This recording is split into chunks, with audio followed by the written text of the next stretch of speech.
पुण्याचं स्वप्न माझं आयुष्य बदलणार आहे. कोमलने खिडकीतून बाहेर पाहत स्वतःशीच म्हटलं. लातूरहून पुण्याच्या विद्यानिकेतन कॉलेजमध्ये प्रवेश मिळणं तिच्यासाठी स्वप्नासारखं होतं. आईच्या डोळ्यातून अश्रू वाहत होते, आनंदाचे आणि काळजीचे. एकटी राहशील गं, आपल्याला सवय नाही ना शहराची. आई म्हणाली, आई सगळं जमेल, तू काळजी करू नकोस. कोमल तिचा हात पकडत म्हणाली, पहिल्यांदाच कोमल पुण्यासारख्या शहरात आली होती. नवीन वातावरण, नव्या इमारती, वेगळी भाषा, वेगळं बोलणं. पण डोळ्यात स्वप्न होतं मोठं होण्याचं, शिकण्याचं आणि कदाचित प्रेमात पडण्याचं सुद्धा. कॉलेजच्या पहिल्याच दिवशी कोमल अतिशय गोंधळलेली होती. वर्ग कुठे आहे? KYD कशी भरायची? प्रात्यक्षिक कोणती? काहीच माहीत नव्हतं. तेव्हाच अचानक एक आवाज आला. तुम्ही पहिल्यांदाच आलात का? कोमलने वळून पाहिलं. एक उंच नीटनेटका मुलगा, चेहऱ्यावर शांत हास्य. हो, पहिलाच दिवस आहे. क्लास कुठे आहे? समजत नाही, ती थोडी लाजत म्हणाली. मी दाखवतो तुम्हाला. माही दुसऱ्या वर्षाला आहे. अर्जुन, तो म्हणाला. कोमल पहिल्यांदाच कोमलच्या नजरेत अडकली होती. त्याचं नाव अर्जुन. कोमलच्या हृदयात कुठेतरी कोरलं गेलं होतं. त्या दिवशी काही दिवसातच कोमलने काही मैत्री मिळवल्या. संजना, दीक्षा आणि अमृता. त्या चौघीच ग्रुप झालं. वर्गात गोंधळ, कॅन्टीनमधील गप्पा, बाईकवरून गार्डनला जाणं. कॉलेज म्हणजे आता धमाल झाली होती. अर्जुनसुद्धा नेहमी कधी ना कधी भेटायचा. कधी प्रोजेक्टच्या निमित्ताने, कधी कॅन्टीनमध्ये चहा घेता घेता. कोमलला त्याची सवय लागायला लागली होती. ती त्याच्यासाठी जास्त नीटनेटकी होऊ लागली होती. पण अर्जुनचं मन काय सांगतं होतं हे मात्र अर्जुन गुलदस्त्याचं होतं. कोमलचे पहिले टेस्ट आले. खूप घाबरली होती ती. अभ्यास केला होता, पण भीती होती. शहरातल्या हुशार मुलाबरोबर स्पर्धा होती. अर्जुनला समजलं होतं. तो म्हणाला, डर मत पगली, तुझ्यात दम आहे. कोमल हसली. तेव्हापासून अर्जुन नेहमी तिच्या अभ्यासात मदत करू लागला. त्याच्या भेटी वाढू लागल्या. एकत्र अभ्यास, एकत्र चहा आणि हळूहळू मनात काहीतरी उमलू लागलं होतं. एक दिवस कोमल तिच्या डायरीत लिहित होती, आज अर्जुन मला खूप जवळचा वाटला. काही सांगायचं वाटलंय त्याला, पण भीती वाटते. त्या दिवशी पहिल्यांदाच कोमलने स्वतःशी कबूल केलं, मला अर्जुन आवडतो. पण तिला माहीत नव्हतं अर्जुनचं मन काय म्हणतंय. कॉलेजमध्ये क्लेचर फर्स्ट आला. सर्वत्र गोंधळ, सजावट, तयारी. कोमलनेच पहिल्यांदा डान्ससाठी नाव दिलं. अर्जुनसोबत प्रॅक्टिस सुरू झाली. हातात हात, नजरात गाणं वाजत होतं, तुझे बिन जी ना लगे. प्रत्येक स्पष्टपणे त्याचं नातं घट्ट होतं होतं आणि शेवटी स्टेजवर अर्जुनने तिचा हात धरला. सगळ्यासमोर. सगळं छान सुरू असतानाच एका दिवशी अर्जुन एका मुलीबरोबर गार्डनमध्ये दिसला. कोमलचा विश्वास डगमगला. तो कोण आहे? अर्जुन मला फसवतोय का? ती रडत हॉस्टेलला गेली. काहीच न बोलता. ती रात्र तिच्या आयुष्यातली सर्वात त्रासदायक होती. दुसऱ्या दिवशी अर्जुन स्वतः भेटला. त्याच्या डोळ्यात काळजी होती. ती माझी बहीण आहे, मयुरी. मुंबईहून आली होती ती. मी तुला सांगायचं विसरलो कोमल. ओ शाळली. ती काही बोलू शकली नाही. अर्जुनने तिचा हात धरला आणि म्हणाला, माझ्या आयुष्यात तूच आहे कोमल. कोमल आणि अर्जुन आता कॉलेजमध्ये कॅम्प्युटर लॅबमध्ये एकत्र असायचे. एका संध्याकाळी अर्जुन म्हणाला, कोमल तू माझ्या आयुष्यातील स्पेशल आहेस. मला तुझ्यावर प्रेम आहे. कोमल काही क्षण स्तब्ध, मग डोळ्यातून आनंदाश्रू आले. ती म्हणाली, मलाही तुझ्यावर प्रेम आहे. अर्जुन, कोमल आणि अर्जुन एकत्र होते कॉलेजमध्ये. एक सुंदर कपल म्हणून सगळे त्याचं कौतुक करत होते. मात्र त्यांच्या नात्याची खरी परीक्षा अर्जुन बाकी होती. आई बाबांना हे कळल्यावर काय होईल? करिअर, स्पर्धा आणि आयुष्याचे वळण, त्यात प्रेम टिकलं का? कोमलने पहिल्यांदाच आईला एक पत्र लिहिलं. आईने विचारलं होतं, कॉलेज कसं चाललंय? पण कोमलला लिहायचं होतं, आई मला एक मुलगा आवडतो. तिने लिहिलं पण पोस्ट केलं नाही. ती अजूनही घाबरत होती. आई बाबा समजून घेतील का? कॉलेजमध्ये इंटर कॉलेज डिबेट स्पर्धा होती. कोमल आणि अर्जुन एकत्र टीम बनवून पाठवलं. तयारी करताना दोघे एकमेकांना अजून समजू लागले. कोमलला अर्जुनचं विचारपूस करणं, समजून घेणं खूप भावत होतं.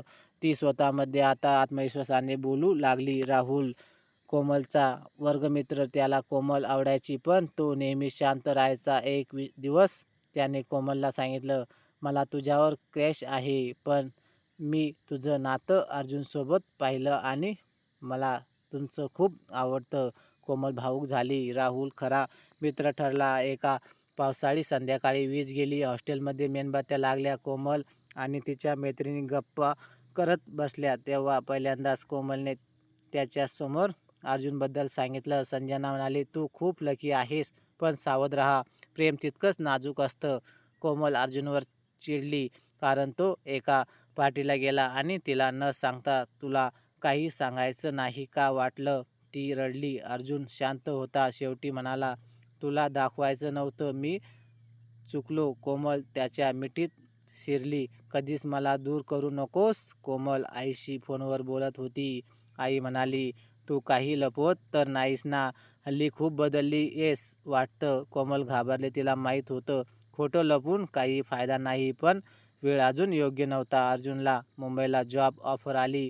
कॉलेज संपल्यावर तो म्हणाला, आपण लांब असू पण मनाने जवळ राहू. मी तुझ्यासाठी आयुष्य घडवतोय. कोमलच्या मनात भीती आली. लांबच नातं टिकेल काको? कॉलेजचा शेवटचा दिवस, सगळे भावूक. कोमल आणि अर्जुन अखेरचा दिवस एकत्र. तिने त्याला एक पेन गिफ्ट केलं. तू लिहिशील यशाची गोष्ट. अर्जुनने एक चिठ्ठी दिली. माझ्या प्रत्येक यशामागे तू असेल. Komal. Mumbai Pune. Phone calls, message, video calls, पण कधी वेळ मिळत नसे, कधी नेटवर्क नसे. कोमलला वाटायचं तो दूर जातोय का? अर्जुनचं आयुष्य उभारणं हे तिच्यासाठी होतं, पण ती साथ हरवत चांगली होती. कॉलेज संपलं. कोमलने पुण्याचं जॉब घेतला, पण हॉस्टेलमध्ये खोली अजून होती तशी. डायरीमध्ये शेवटची नोंद होती, अर्जुन, अजूनही तुझंच नाव मनात आहे. पावसाचा दिवस होता. कोमल ऑफिसमधून परत होती. पावसात भिजताना तिला आठवली अर्जुनसोबतची कॉलेजमधली संध्याकाळ. ते कॅन्टीनचे डान्स, प्रोजेक्ट, हे हातात हात.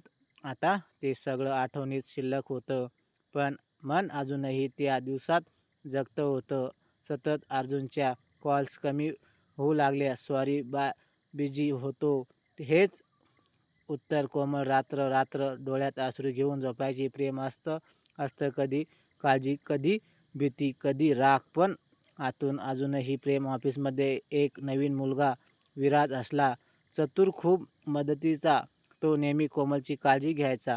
ती हळूहळू विराजसोबत मोकळी होऊ लागली. एक दिवस त्याने विचारलं, तू अजून कोणासाठी वाट पाहतेस का?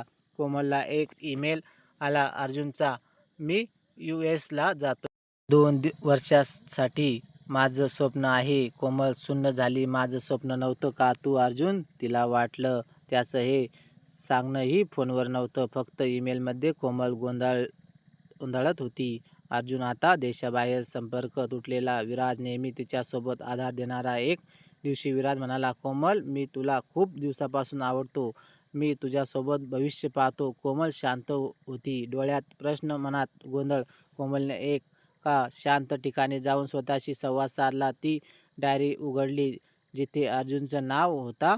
ती म्हणाली, माझं प्रेम खरंच होतं, पण आता मी स्वतःसाठी जगायचं ठरवलं. अर्जुनला विसरणं सोपं नव्हतं, पण गरजेचं होतं. एका दिवशी कोमल एका बुक कॅम्पमध्ये गेली. तिथे एक आवाज आला. कोमल ती वळली. समोर अर्जुन. दोघे क्षणभर काहीच बोलले नाहीत, फक्त नजारा बोलल्या. तू मेल केला पण का न सांगितलं? प्रत्यक्ष. कोमल विचारलं. अर्जुन म्हणाला, मी पळालो कारण मला भीती वाटत होती, तुझं आयुष्य थांबू नये म्हणून.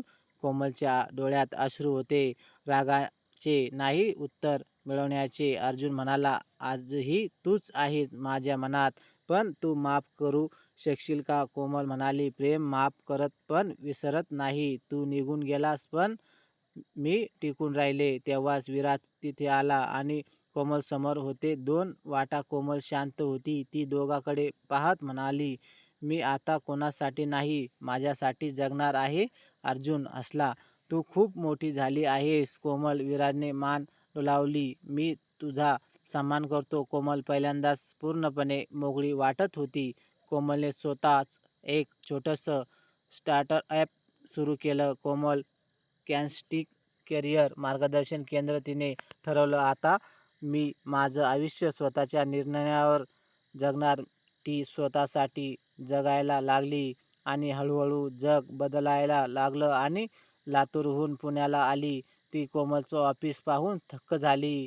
माझी मुलगी एवढी मोठी झाली. आईच्या डोळ्यातून अश्रू आले. आता अभिमानाचे. कोमलला वाटलं प्रेम मिळालं नव्हतं, पण ओळख मिळाली. विराज अजूनही तिचा चांगला मित्र होता. तो म्हणाला, "तुझं स्वप्न पाहिलं आणि तुझ्यावर प्रेम केलं. आज तू तुझं स्वप्न जगती येस म्हणून मी आनंदी आहेस." कोमल म्हणाली, "कधी कधी मैत्रीण प्रेम असतं."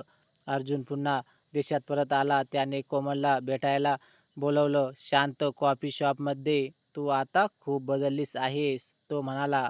कोमल हसली. "आयुष्य शिकवतं. तू शिकवलेला पहिला धडा होता." अर्जुननं म्हटलं, "आपण परत एकत्र." कोमल शांत होती. काही वेळ विचार केला. मग ती म्हणाली, "आपण परत एकत्र नसलो तरी मी तुझी कायम कदर करेल." कोमल आता लोकांना मार्गदर्शन करायची. कोमलमधल्या मुलींना, स्वप्न बघणाऱ्या तरुणींना ती म्हणायची, "प्रेम हवं, पण स्वतःवरचं प्रेम सर्वात महत्त्वाचं." तिच्या आवाजात आता आत्मविश्वास होता आणि स्पष्टता. एक दिवस ती कॉलेजला गेली. जुनी इमारत, जुनं कॅन्टीन, तिचं जागा जिथे अर्जुनने तिचा हात धरला होता. ती हसली. तिची मैत्रीण संजना म्हणाली, "तू अजूनही त्याच जागी परततेस, पण आता तू वेगळी आहेस." कोमलला कॉलेजकडून प्रेरणादायी माजी विद्यार्थिनी म्हणून सन्मानित केलं गेलं. ती स्टेजवर उभी होती. तिच्या आयुष्यातली सगळी क्षण तिच्या डोळ्यासमोर आली. अर्जुन हॉस्टेल, पावसात भिजत, ती पहिली कबुली. आता ती स्वतःची ओळख होती. एका मुलीने विचारलं, "तुमचं प्रेम टिकतं का?" कोमल हसून म्हणाली, "प्रेम कधीच हरवत नाही.